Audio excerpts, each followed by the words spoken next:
The Tale of Peter Rabbit by Beatrix Potter. Once upon a time, there were 4 little rabbits, and their names were Flopsy, Mopsy, Cottontail, Sorry! and Peter. They lived with their mother in a sandbank underneath the root of a very big fir tree. Didn't you try to eat me? Show me your teeth. Do like a goat, like... It was you! I knew it! How are you? So good to see you. Now, my dears, said old Mrs. Rabbit one morning,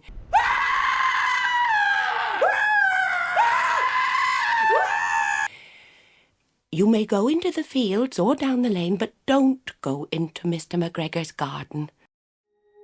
The books we read in our early years play a major role in our adolescence. The stories they tell and the lessons they teach stay in our memories for the rest of our lives.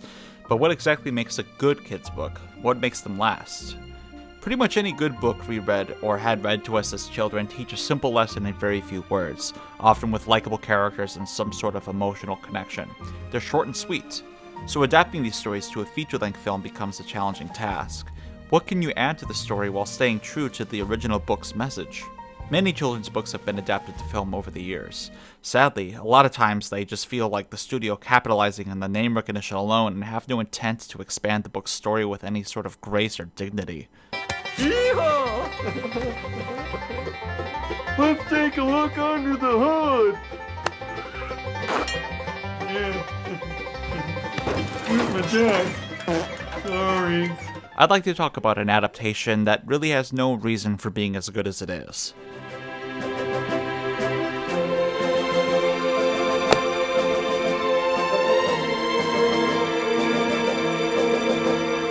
Yeah, as surprising as it may seem, Paddington is a masterclass in storytelling. Not only does the film expand its source material to feature length, but it does it with enough style to make it something really magical.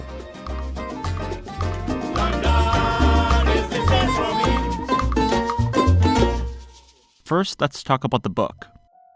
Paddington is actually a series of books starting in 1958 with A Bear Called Paddington, which itself was a series of short stories.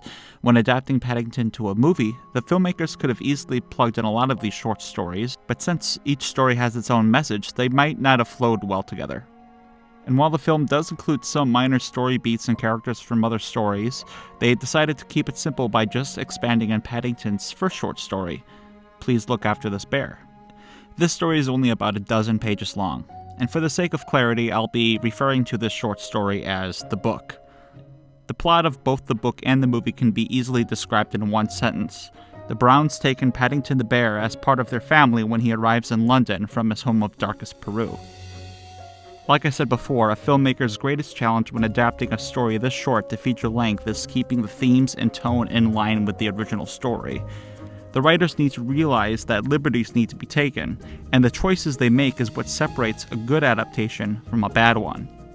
So here's all the different ways writer and director Paul King expanded Paddington to feature length.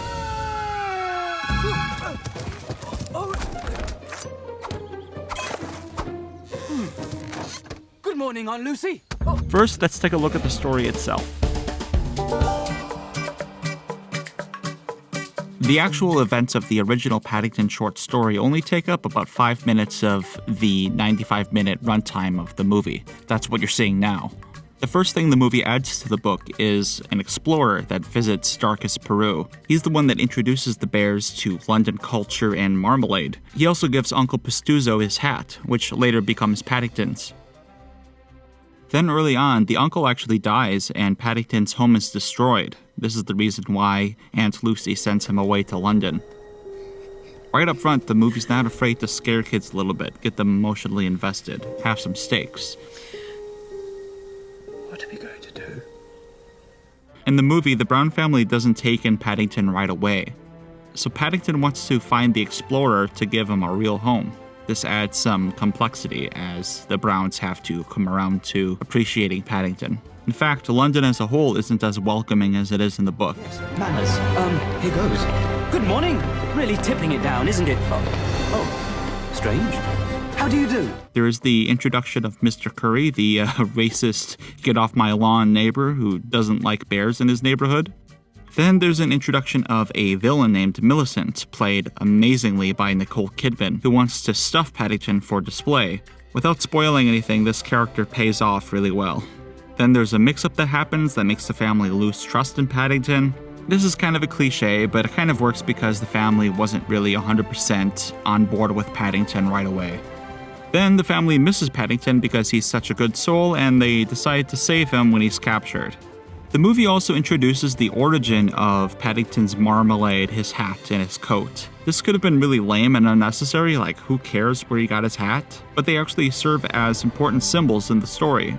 In the book, Paddington just likes marmalade, it's just something he likes. But in the movie, it's the explorer that introduces his family to marmalade, and it serves as a symbol of civilization, London culture, and a brighter future.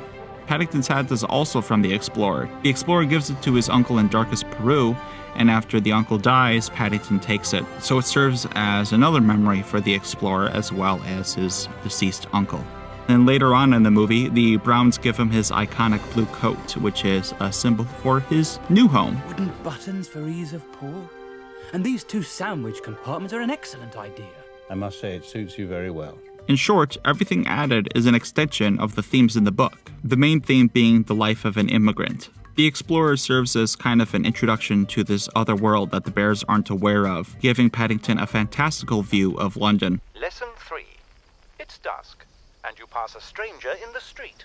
Greet them politely. Good evening. To take the conversation further, And because the movie adds this layer of Paddington's home being destroyed, he's not only an immigrant, he's also kind of a refugee. Then there's the theme of living in a foster home with the Browns.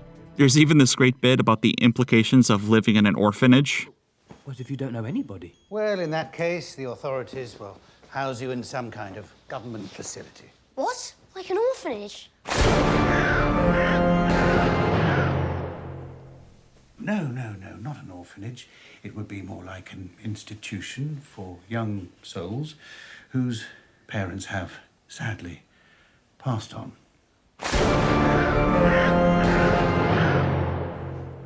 And then there's a theme of racism. Don't worry, Mr. Curry. He's going. Just as well.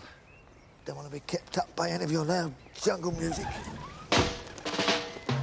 Another great thing that adds to the story in Paddington is that every character gets an arc, which is a great segue to my next segment, setups and payoffs. Okay, fine. You either die a hero, or you live long enough to see yourself become the villain. You live. You die. Setups and payoffs is what separates a good script from a great one. This is why Back to the Future is used to teach screenwriting in film schools. Everything in that movie gets set up and paid off later. No film is wasted. In Paddington, the setups and payoffs are made really obvious. I actually kind of like this. It makes sure the kids watching understand the story structure. Mr. Brown is something called a risk analyst. He says that having a bear in the house increases the chances of major disaster by 4,000%. Mrs. Brown illustrates adventure stories. Her latest is set in the old tunnels and sewers under London. She says she's stuck at the moment because she can't imagine what her hero looks like. Everything he says in this segment is paid off later. And the narration doesn't show up for no reason either. It actually serves as Paddington's letter to his Aunt Lucy. If you're not aware of the term Chekhov's gun, it's basically an idea in storytelling that if you introduce a gun in the first act, it has to be triggered in the third. But this is all I've got left, and it's really just for emergency. Oh, go on then. Throughout the movie, Paddington carries a marmalade sandwich in his hat as a reminder of Uncle Pastuzo. We're constantly reminded of this sandwich throughout the movie, and it gets paid off at the end to save the day.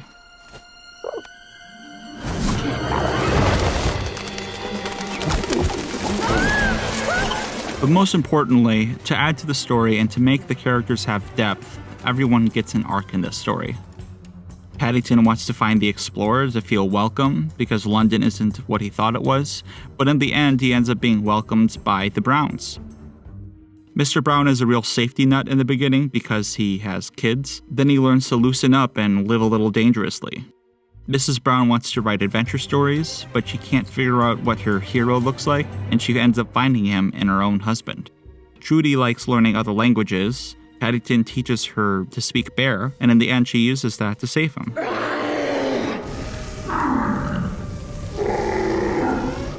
He's going for the rope. Come on. Jonathan wants to be an astronaut, and he uses science to break into the building at the end. Even Millicent gets a nice little arc when she's sentenced to clean animal crap at a petting zoo. Get a move on, dung breath. All of these character arcs are paid off in the end to save Paddington, showing how much he's changed them for the better. This family needed that wee bear every bit as much as he needed you. The last thing I'd like to talk about is the tone of the movie.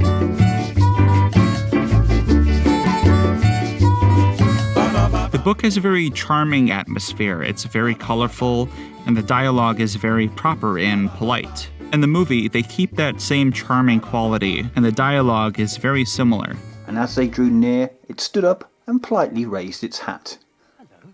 "Good afternoon," it said. There's also a heavy use of primary colors throughout the movie.